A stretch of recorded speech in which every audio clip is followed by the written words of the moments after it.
Gloria al Señor. Vamos a seguir hablando acerca del tema, a ver si algunos se acuerdan del tema. ¿Cómo opera el diablo en la iglesia?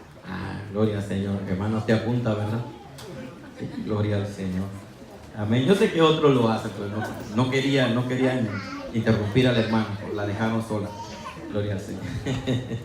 Está como, bueno, yo crecí con los tres chiflados y con Chespirito, hermano. Así que si un día de estos usted me oye hablar de ellos, es porque, hermano, con ellos nosotros crecimos, ¿verdad? Pero me acuerdo que cuando era la oportunidad de que uno se tenía que surtir con los malos, los tres estaban parados y decía el malo: el que quiera venir conmigo, que dé un paso al frente. Y los dos se hacían para atrás y dejaban al pobre enfrente, ¿verdad?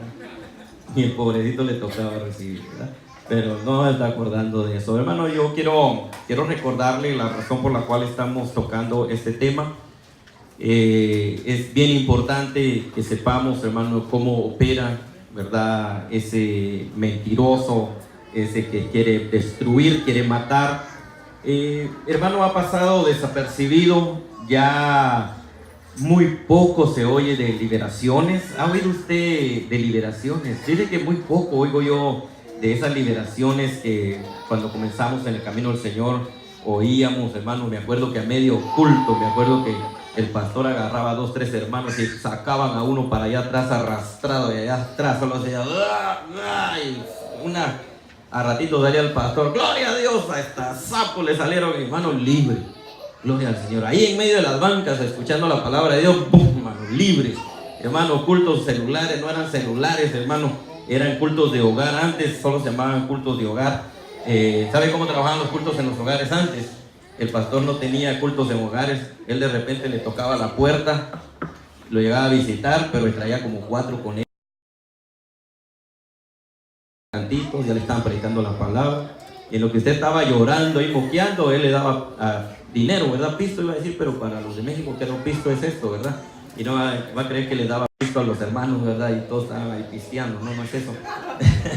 Les daba dinero. Y, hermano, cuando usted abría los ojos ya había pan, ya había pollo, hermano, una manera tan diferente de trabajar. Pero todo esto, hermano, había un mover del espíritu tan fuerte que había mucha liberación. Había, creo, hermano, que esto se dejó de practicar dado a los movimientos que empezaron a salir, ¿verdad? Usted sabe que hoy en día, bueno, usted puede ver en YouTube. Yo no voy a decir que usted no tiene, porque usted lo mira, ¿va? Yo no le digo que no lo miro, yo lo miro porque tengo que armo mis carros de puro YouTube, por eso es que a veces me quedan tirados, ¿verdad? Pero me acuerdo que ahora usted puede ver en YouTube muchas personas que están usando todo esto, usan todo tipo de artimaña para hablar de liberación, de que le avientan el agua, que le avientan el pañuelo, que, hermano, no digo que, ¿verdad, hermano? Mire, eso, no quiero meterme a un problema, pero fíjese que han desacreditado tanto la forma en que opera el Señor en la vida de las personas. Me estaba enseñando un hermano, me dice: hermano, mire este último que salió. Un hombre, hermano, con una manguera echándole agua, el apóstol de la manguera le llaman, hermano. Otro por allá agarrando a cachetada, hermano. Hay personas que llegan a la iglesia y para que usted sea liberado le pegan una cachetada, hermano. Yo siempre le he dicho, hermano, que yo estoy dispuesto a que me den paliza y todo, pero yo no sé si un profeta me cachetearía, no sé qué haría, hermano. Me tendría que poner a llorar enfrente de todos, pero, hermano, qué triste, ¿verdad? Hermanos, o usted, hermano, que venga el profeta y que de repente se le quede viendo a su esposa y ¡pah! ¡Reciba! ¿Qué haría usted? Dice hermano Axel: mejor ni me pregunte, ¿verdad? Y es triste. Entonces todo esto, hermano, en la forma en que se ha estado moviendo esto de la liberación, hermano, ha llegado a agarrar hasta un mal nombre, que ya en la iglesia ya no se practica, ya no se hacen estas oraciones de liberación. Yo le voy a decir la verdad, yo estoy de acuerdo en que oremos por liberación de una persona. Estuve en una liberación en los principios de mi conversión. Necesitaron 4 hombres grandotes y uno tamaño familiar para que se le sentara encima a un hombre, y aún así, porque yo lo vi, no lo podían detener. se revolcaba y se retorcía, hermano, hasta que llegó el pastor y se untó la mano de aceite y en el nombre de Jesús se lo echó en la cara. No sé si lo ahogó al pobre, pero el hombre dejó de temblar. Y ahí quedó, hermano, y era día de bautizos ese día y lo estaban liberando. Hermano, tremendo, ¿verdad? Qué bueno que fue antes del bautizo. Pero todo eso ya no se mira. Ya no se mira. Hoy en día ya no se mira todo esto. Y ¿sabe qué pasó con eso? Que el discernimiento se fue apagando. Entonces hoy en día, hermano, le voy a hablar de esta manera porque yo quiero que usted entienda la razón por la cual la iglesia tiene que estar en alerta, cómo opera el diablo en nuestras congregaciones. Le voy a decir esto, se lo voy a decir con todo respeto y por favor no me lo tome a mal, pero me acuerdo que en los principios de mi conversión estábamos en un día de predicación en este lugar y, hermanos, siempre hemos hablado del mundo, hemos hablado del diablo, hemos hablado de la carne, que son los imperios, las potestades, ¿verdad? Que están lidiando por destruir a la iglesia. Lo voy a decir, tengo que decirlo. Me acuerdo que había una visita en esa ocasión, una visita en la parte del frente de las bancas, pero venía bastante sensual, bastante seductora.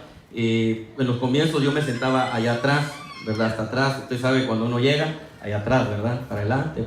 Y cuando empieza a retroceder, entonces es cuando ya dice uno, deténgalo porque se nos va, ¿verdad? Pero no es así. Me acuerdo que estaba en la parte de atrás y, hermano, yo no sé si los que están aquí desde antes que yo se acuerdan, pero hubo un momento que el pastor se bajó y se quitó el saco y se lo puso en las canillas a una hermana que estaba enfrente. Porque estaba predicando y no lo dejaba predicar porque se le miraban todas sus piernas. Eso lo hizo él. Hermano, entonces yo me recuerdo todas esas cosas y digo, Señor, cositas tan sencillas que eso nos enseñó, pero se marcó una línea a donde no íbamos a permitir que tan fácil Satanás entrara a destruir la congregación. Iba a estar alerta, iba a haber liberación. Satanás sabía que si él entraba por estas puertas, no le iba a quedar mucho tiempo, tenía que salir de la vida de las personas. Entonces, hermano, no halago la iglesia, ¿verdad? De que miren, esta iglesia, no, pero me acuerdo de todo eso. Hermano, la forma de vestir no era algo que se pegaba desde el púlpito, pero, hermano, la forma en que las hermanas venían a la iglesia, los varones venían a la iglesia. Yo siempre le he contado, yo venía todo tirado, yo estaba en las pandillas, yo venía como un pandillero a la iglesia. Pero conforme yo estaba en las predicaciones fui cambiando y ahora, hermano, cómo me está costando cambiar a los que no han sido pandilleros, pero tampoco quieren cambiar su manera de vestir, ¿verdad? Son más pandilleros ahora que antes, ¿verdad? Se oponen más a la autoridad, ¿verdad? Pero, hermano, todo eso, hermano, porque, ¿sabe por qué le estoy diciendo esto? Porque estaba orando al Señor y yo le decía, Señor, algo tuvo que haber sucedido, Señor, porque es que la iglesia a nivel mundial está ahora como está, hermano. Mire, yo le voy a decir, yo no tengo nada con las iglesias modernas, porque dicen algunos, mira, te tienes que modernizar, tu iglesia tiene que estar moderna. ¿Sabe que yo creo que la iglesia, o el edificio, no la iglesia espiritual, el edificio debería de modernizarse? Yo creo que ya no deberíamos tener esos ventiladores, deberíamos de tener aire acondicionado. Yo creo que deberíamos de ya no tener esas bancas que tienen hasta pulgas y tener unas sillitas más cómodas, ¿verdad? Hermano, le digo que tienen pulgas porque las que quitamos en Hayward, hermano, eran de 1952 y eran en enjambre de pulgas, hermano. Hermano, todo eso, hermano, nosotros lo vamos viendo y nos hemos dado cuenta que sí, la iglesia se empezó a modernizar. Se empezó a modernizar, pero no en la manera de edificio o de localidad, sino que empezó a modernizar su manera de servir al Señor, ¿verdad? Hay razón en que hoy en día, hermano, mire, tenemos una oleada de jóvenes que han crecido en una nueva forma de adorar, que si usted hoy en día, usted le trae a los voceros de Cristo, usted duerme a los jóvenes, hermano. Pero los ancianos empiezan a hablar hasta en lenguas. Y se levantan y empiezan a azotar por todos lados, ¿verdad? Le traemos, hermano, le traemos un cantante, Miel San Marcos, aquí a los hermanos. Y, hermano, los jóvenes se avientan de las bancas y usted se tiene que detener porque si no lo avientan para los adultos. de que ha ido modernizando, ¿verdad? La forma de la predicación ha ido modernizándose, ya no se ataca tanto el mundo, ya no se ataca tanto el pecado, sino que ahora se habla de un evangelio de prosperidad. Y sí, la palabra del Señor dice que nosotros necesitamos prosperar, ¿verdad? Creo que en Judas está cuando él dice: yo deseo pero que prospere tu alma, dice, ¿verdad? Y sí, hermano, la prosperidad es buena. La palabra del Señor dice, ¿verdad? Que en Malaquías, que si usted trae sus diezmos, sus ofrendas, ¿qué es lo que va a suceder? Va a venir sobreabundancia, va a venir de todo, va a venir bendición, va a venir prosperidad financiera, ¿ah? El problema, hermano, es de que ya las iglesias han dejado de usar la castidad, el respeto, el pudor, y han empezado a hacerse más sensuales, más provocativas las iglesias hacia el pecado que a provocación del Espíritu Santo. A mí no me gusta esa palabra provocar, porque la palabra provocar en la Biblia fue usada en varias ocasiones, pero fue para provocar a Dios, ¿verdad? No me gusta usarla mucho, pero sí hay un momento en que usted sabe que cuando el Señor se agrada de su iglesia, no hay que hacer tanto brinco, tanto alarde, cuando el Señor está en medio de su iglesia, hermano, van a haber momentos que usted va a estar orando, y va a orar, y no se va a dar ni cuenta cuánto tiempo está pasando, y puede ser que no haya cantos, que no haya música, no haya predicación, pero el Espíritu de Dios, el Señor está agradado tanto de su iglesia, de su amor, de su respeto, de su manera, de su reverencia, de cómo ellos se cuidan para venir al servicio, hermano, que el Espíritu Santo, Él viene y Él se mueve en medio de su iglesia, Él le llena.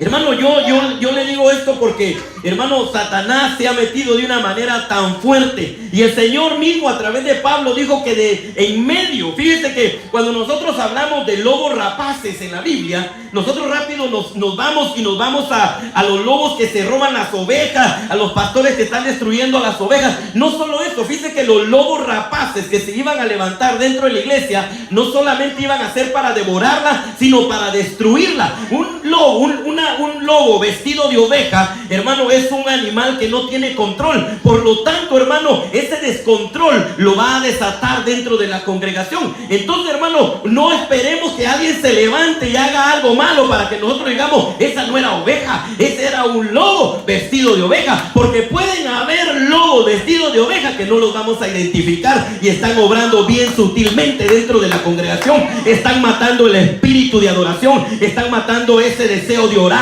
están matando ese deseo de clamar, están matando ese deseo de congregar, están trayendo desánimo. Y hermano, y probablemente no lo vemos como un lobo rapaz, pero dice la palabra del Señor que ellos iban a levantarse aún en medio de nosotros. Y todo esto, hermano, está provocando que la iglesia, porque mire, cómo se levanta una persona que está en una iglesia que, hermanos, sus mujeres se visten bien santas, bien dignas de la casa del Señor, los varones bien vestidos, pero ¿cómo es que se levanta alguien en medio de una congregación y se va y comienza una iglesia y dice: no, es que esa iglesia donde yo estaba, como que no era así la cosa, yo voy a levantar una iglesia a donde las mujeres vengan, si es posible hasta en pantaloneta, que vengan con sus licras, que hagan todo esto, porque el Señor no busca lo de afuera, busca lo de adentro. Pero Jesús le dijo a los fariseos: es primero lo de adentro para que lo de afuera también esté limpio. Eso dice la palabra del Señor. Entonces, hermano, tenemos que tener cuidado, porque de repente nosotros, hermano, estamos en un culto y empezamos: ay, es que el hermano Iván, ¿cómo cantó hoy? Hoy no se sintió la presencia del Señor. Y fue que el hermano estaba en toda la unción. Pero ¿qué es lo que está pasando en su vida? Puede ser que la predicación en esta noche lo esté tocando, lo esté incomodando, y usted puede irse bien lleno del Espíritu y decir: si es razón, yo me voy a cuidar mejor, cómo me comporto, cómo hablo, cómo sirvo al Señor, voy a buscar mi manera de vestir, de ver, voy a hacer algo mejor. Pero alguien se puede ir y va a decir: bueno, esta tarde estuvo tan malo, la predicación no estuvo tan buena, la alabanza estuvo muerta. ¿Sabe qué es eso, hermano? Ese es un espíritu de incredulidad que está entrando en la vida de la persona, que ya no cree en nada. Pero yo le voy a decir esto: usted y yo, donde 2 o 3 están reunidos en el nombre del Señor, nosotros podemos pedir al Señor lo que nosotros queremos y Él nos lo puede dar. Y sabe que yo le exhorto en esta tarde para que le pidamos al Señor la llenura de su Espíritu Santo, la llenura del poder de Dios, para que nosotros podamos identificar qué es lo que está dañando nuestra congregación.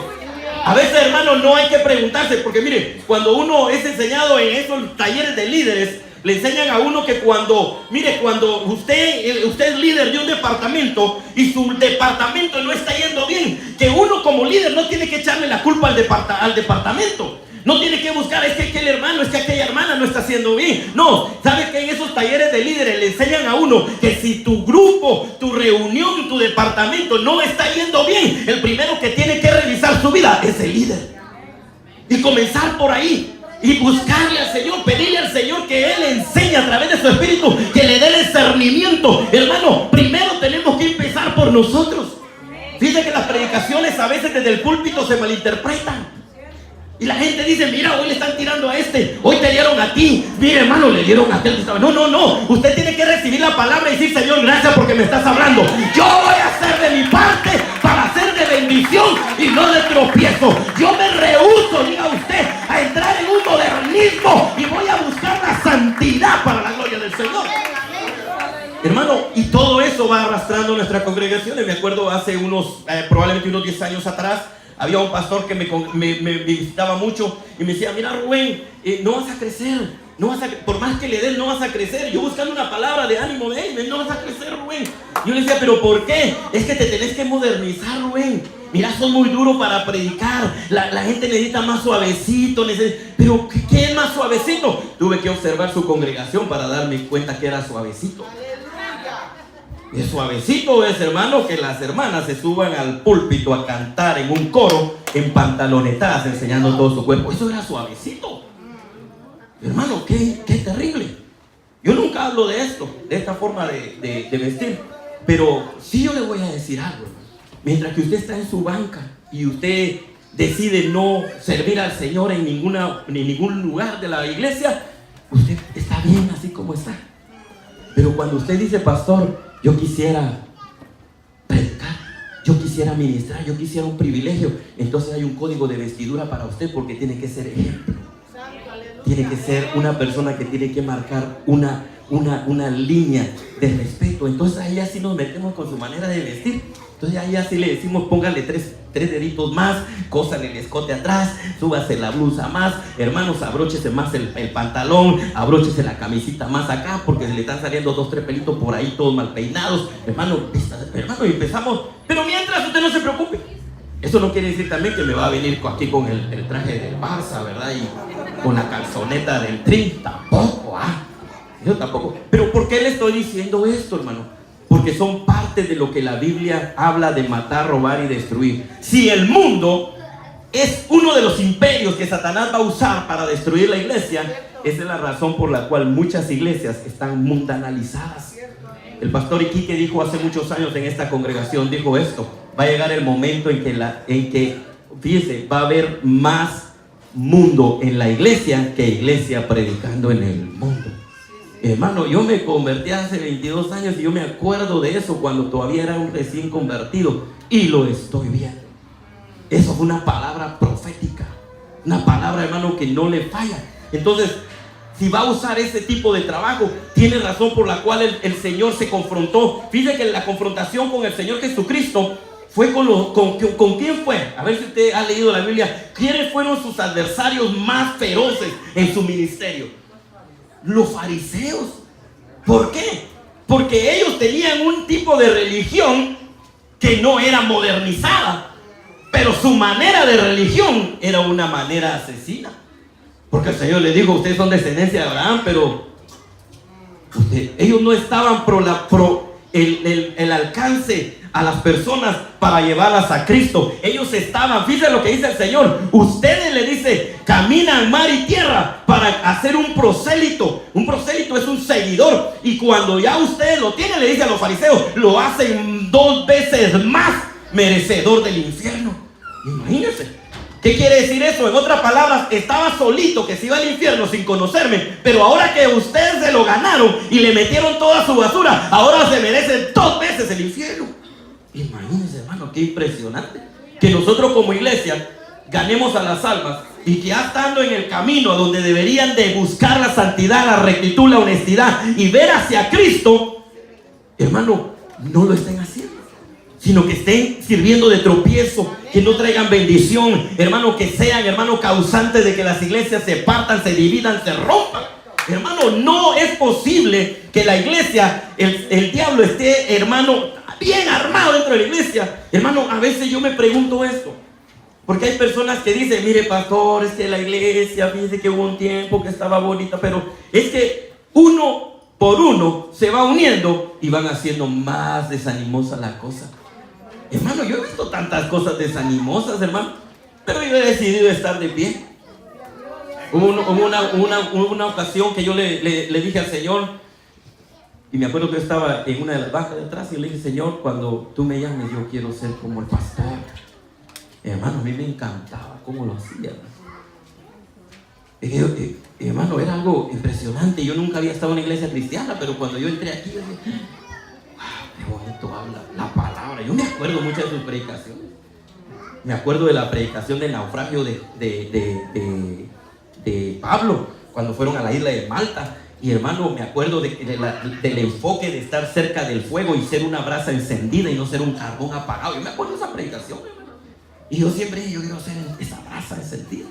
Hermano, qué impresionante. Pero hermano, llegó el momento en que yo ya no quise ser como el pastor. Y yo le dije al Señor, no, Señor, yo quiero, Señor, que el día que tú me llames, yo quiero ser como tú quieres que yo sea.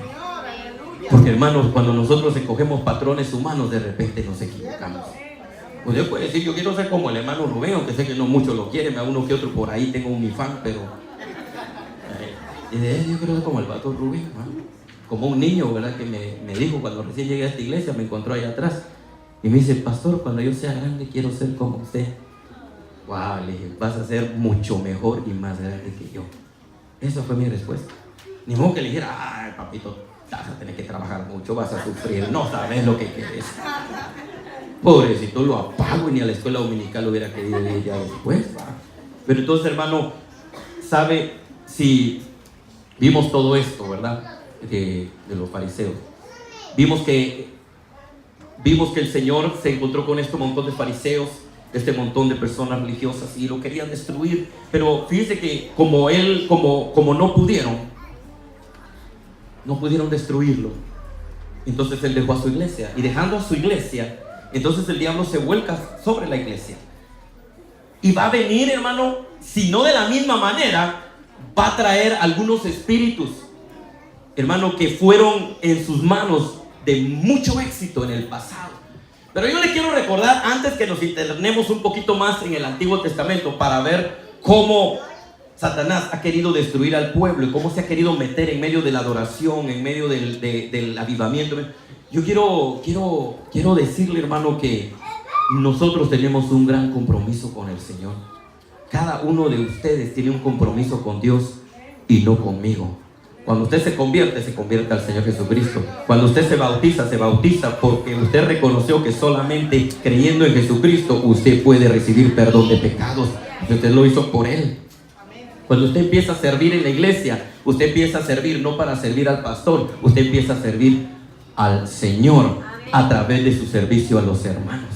Esa es la forma en que trabajan. Pero también, hermano, tenemos que darnos cuenta que en medio de todo este trabajo que el diablo hace, hermano, va a usar siempre la forma de destruir las mismas maneras que utilizó en la antigüedad. Si nosotros fuéramos por un momento y examináramos la primera vez en que Satanás se mete en medio del plan de Dios, ¿a dónde usted cree que deberíamos de comenzar? Si por un momento yo le preguntara a usted, ¿cuándo fue el primer momento en que un espíritu inmundo o la misma acción del diablo tomó lugar y influenció a una persona?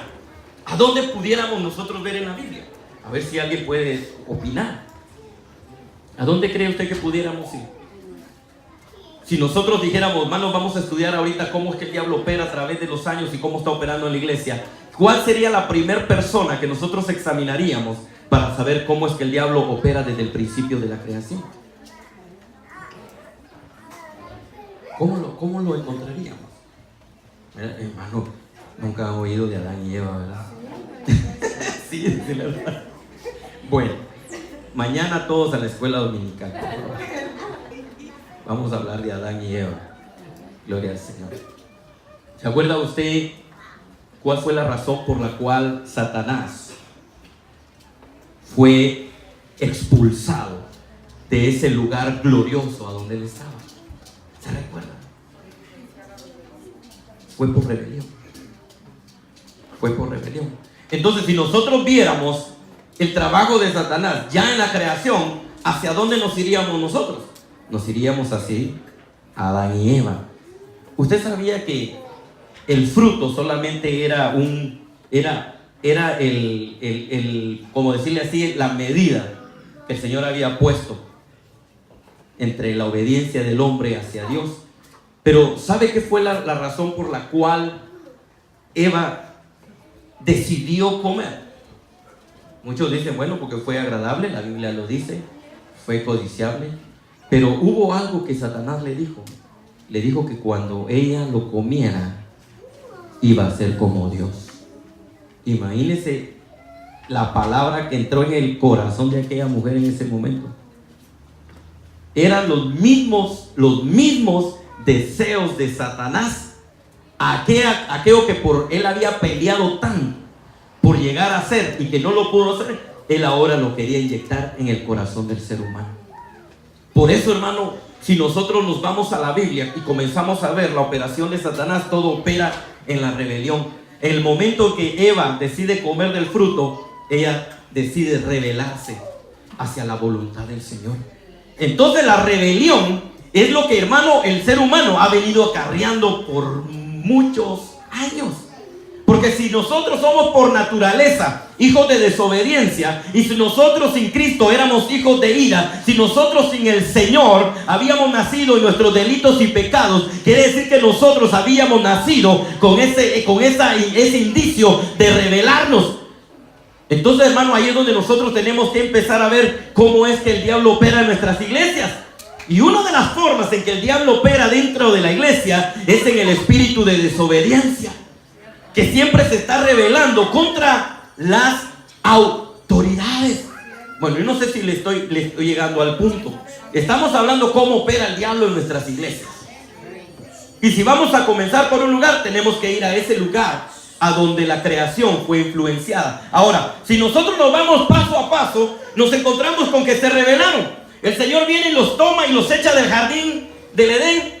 Y, hermano, pone un ángel y una espada, usted lee ahí en la Biblia, para que ellos no vuelvan a entrar. Pero fíjense que, dado a esa rebelión que ellos tuvieron, la tierra cayó bajo maldición.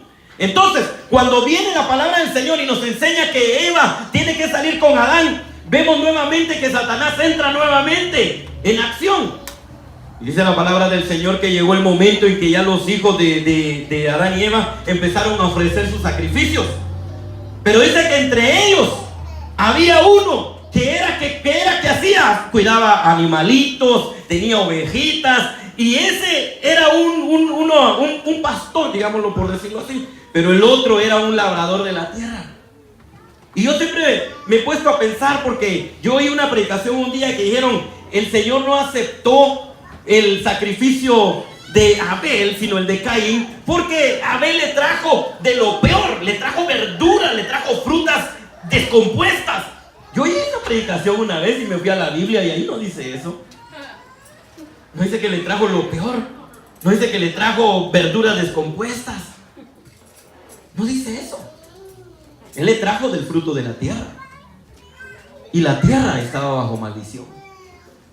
Entonces lo que el Señor le agradó más fue la ovejita, el animalito, que esta otra ofrenda. Pero si nosotros, hermano, hemos leído, hemos conocido de Dios, que Él todo lo conoce, que Él todo lo sabe. Entonces Él conocía los corazones también. Conocía el corazón de Caín, conocía el corazón de Abel. Y la palabra del Señor en el libro de Hebreo más adelante vamos a ver eso. Pero ¿qué pasa en ese momento cuando los dos ofrecen? Dice la palabra del Señor que el semblante de Abel, dice que de Caín, se mudó. En una de las traducciones dice que se enojó, se enfureció. Y más adelante el Señor le advierte y le dice, mira, ahí está el pecado esperándose. Tú decides, dice la traducción esta, tener poder sobre el pecado o que el pecado tenga poder sobre ti. Pero eso tú lo escoges. Después de esa palabra, Caín invita a Abel al campo. ¿Y qué es lo que sucede ahí? en el campo. Le estoy haciendo un examen, hermano, y este no está pasando.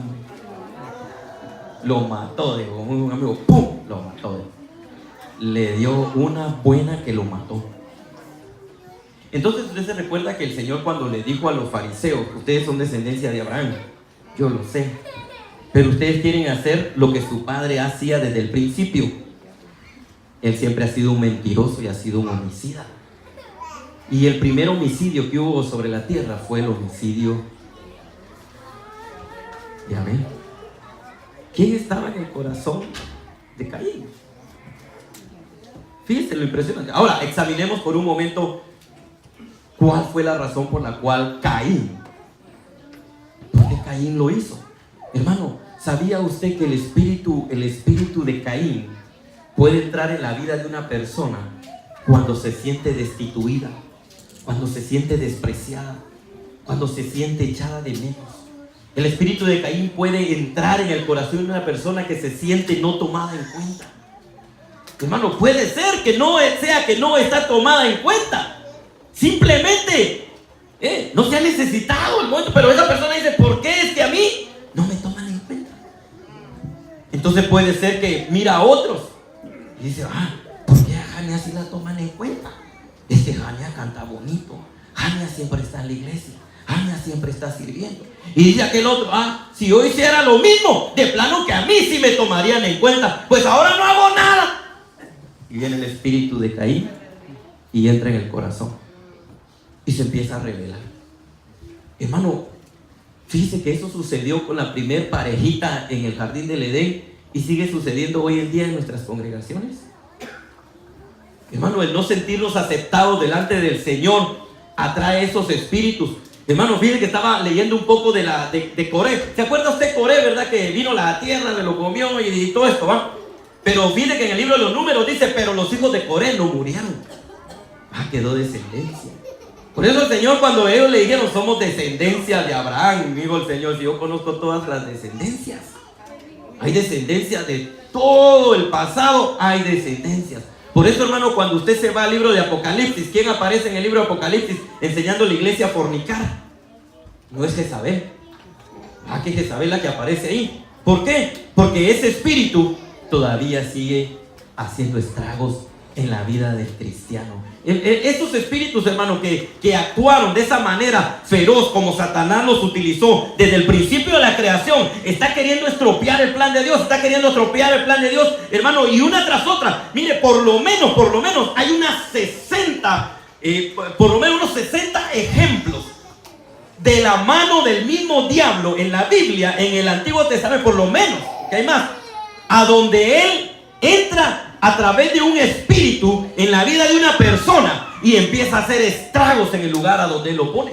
Puede ser que esté en medio del pueblo, como lo hizo con Coré. Puede ser que estaba en la familia, como lo hizo con Adán y Eva.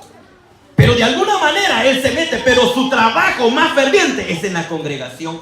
Porque la palabra del Señor dice que usted y yo somos parte de un cuerpo. Y pide que Satanás, él le encanta la unidad. Usted pensó que le iba a decir que él odia. Él le encanta la unidad a Satanás. Porque si bien dice la palabra del Señor que Satanás está mucho más organizado y es mucho más sagaz que los hijos de la luz. Él, la misma palabra del Señor, cuando le dijeron, es que tú por el nombre de Belcebú echa demonios, le digo, si yo lo echara, entonces el reino de Satanás está dividido, le dijo. En otra palabra, no, él no está dividido, él está bien organizadito. Y sabe que bien organizadito puede hacerle la vida imposible a cualquiera. Entonces cuando la iglesia se une como un solo cuerpo, a él esa unidad sí no le gusta, porque él sabe que así como el Señor aquel día en la torre de Babel, todos estaban trabajando como un solo hombre, y el Señor dijo, ya no hay quien los detenga, porque trabajan como si fueran uno solo. Vamos a descender y los vamos a parar. ¿Sabe qué dice el Satanás? Dice, si esta iglesia se une y todos empiezan a amar, empiezan a perdonarse, empiezan a ver hacia Cristo, en vez de ver errores, en vez de estar señalando, empiezan a buscar la santidad, empiezan a buscar la consagración, empiezan a orar los unos por los otros, empiezan a ayunar los unos por los otros. Dice Satanás, no me gusta, por eso yo me voy a meter. Pero en el nombre de Jesús, yo le declaro en esta tarde que el cuerpo de Cristo, la cabeza es el Señor Jesús. Y este cuerpo, Satanás no lo puede destruir. Lo intentó hacer con el cuerpo de Cristo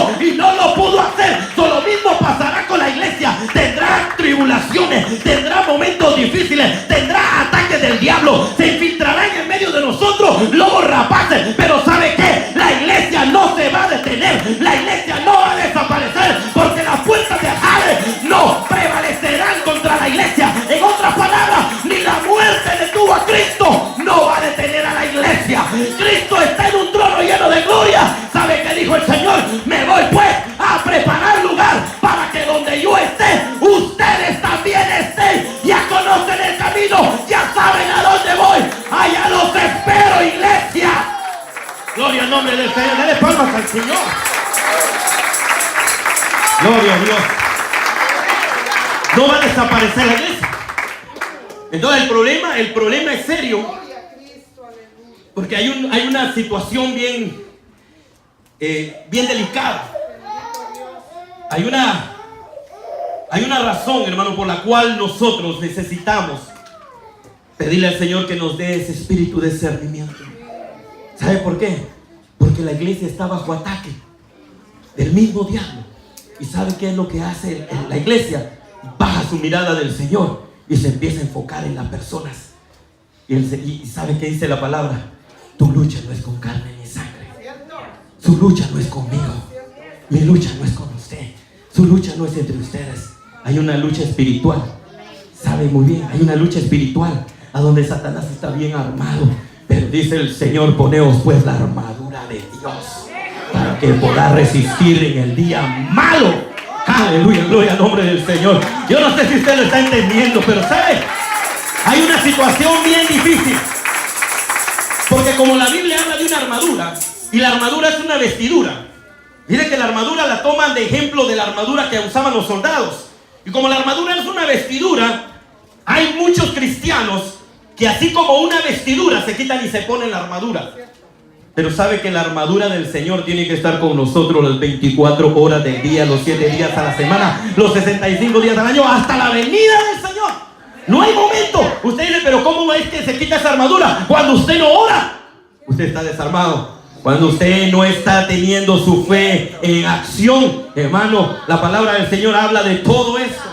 Y cuando usted no está practicando lo que la armadura es, entonces usted está en serio problema. Porque el Señor dice que hay que ponerse la armadura para resistir en el día malo. Y hay creyentes que están ahorita en un día malo porque estaban desarmados. No había oración, no había ayuno, no había palabra, no buscaban la llenura del Espíritu, no buscaban, hermanos, que esa espada de dos filos cortante que es la palabra del Señor transformara sus corazones. Hermano, uno de los peligros más grandes es que un cristiano pueda vivir su vida de lucha con el diablo desarmado, sin la armadura de Dios. Por eso es muy importante que usted sepa que todos esos espíritus desde el pasado van a atacar a la iglesia. La van a atacar. Lo hicieron hasta el tiempo de Cristo, lo hicieron con Cristo y lo van a hacer ahora. ¿Y sabe qué dice la palabra en el Apocalipsis cuando ya todo esté casi por terminar? ¿Sabe quién va a descender con toda furia? Hermano, dice que Satanás va a descender con toda furia a la tierra para destruir, hermano. Es impresionante que muchos que un día estuvieron sentados en una iglesia vayan a ser parte de ese escuadrón destructor. Pero usted, que es la iglesia comprada con la sangre de Cristo, hermano, usted tiene que anhelar estar en las filas del ejército del Señor. Fíjese que muchos de nosotros hablamos de Jesús, que Él es pasivo. Y sí, Él es pasivo. Él tiene amor, tiene misericordia. Pero ¿sabe cómo se le conocía a Dios en el Antiguo Testamento? ¿Sabe cómo se le conocía? Hay muchos nombres, pero hay uno que lo usaba, y lo usaba mucho cuando estaban en medio de guerra. Jehová poderoso en batalla. Hermano, hombre de guerra. ¿Sabía usted que la iglesia debería estar como si estuviera en guerra con las huestes espirituales? Pero ¿sabe cómo está la iglesia? Está apaciguada con las huestes espirituales y está en guerra entre la misma iglesia. Satanás dice, ya no tengo nada que hacer. Ya no tengo nada que hacer. Solitos se están agarrando, se están comiendo, y eso es lo que a él le encanta. Y dice, se va a la otra iglesia y dice, ya se acabó. Next, dice, se va a la próxima iglesia a hacer lo mismo. A él le encanta que la iglesia esté en conflicto. ¿Por Porque cuando la iglesia está en conflicto, ¿sabe qué es lo que predomina en la mente? El chisme, la mentira, el odio, el resentimiento. No predomina alabanza y adoración al Señor. Pero cuando una iglesia está unida, hermano, hay alabanza, hay adoración, hay exaltación. Se levantan las manos en el nombre del Señor y el Espíritu bendice la congregación. Voy a detenerme aquí, porque en la vigilia, pues, no sé si todavía sigue el mismo plan. Me toca dar el segundo plato. Ahí vamos a ver algunas cosas que no vaya a pasar como la mesa de la Santa Cena, cuando el Señor dijo, uno de aquí es diablo, dijo, me va a entregar, y empezaron a ver, seré yo, Señor, seré yo, Señor. No va a pasar eso, porque todos ustedes se aman, se quieren mucho, y yo sé que no va a pasar eso. Pero, hermano, tenemos que aprender a identificar. A veces, hermano, estamos en serio problema porque no identificamos lo que es la voz de Dios y lo que es la voz del diablo. La voz de Dios te trae paz, te trae calma, te trae, hermano, te trae una atmósfera, hermano, que tú no puedes ni siquiera, hermano. Yo le pregunto en esta noche, ¿usted puede explicar qué es estar bajo la gloria de Dios? Yo no puedo explicar qué es estar bajo la gloria de Dios, hermano. Es algo inexplicable. Yo no puedo explicar qué es estar bajo la gloria de Dios. Que yo cante, brinque y que se mueva y que caiga, hermano, eso es estar bajo la gloria de Dios, hermano. Estar bajo la gloria de Dios, hermano, es algo mucho más allá que nuestra mente no lo puede expresar. Yo quisiera que se pusieran en pie conmigo.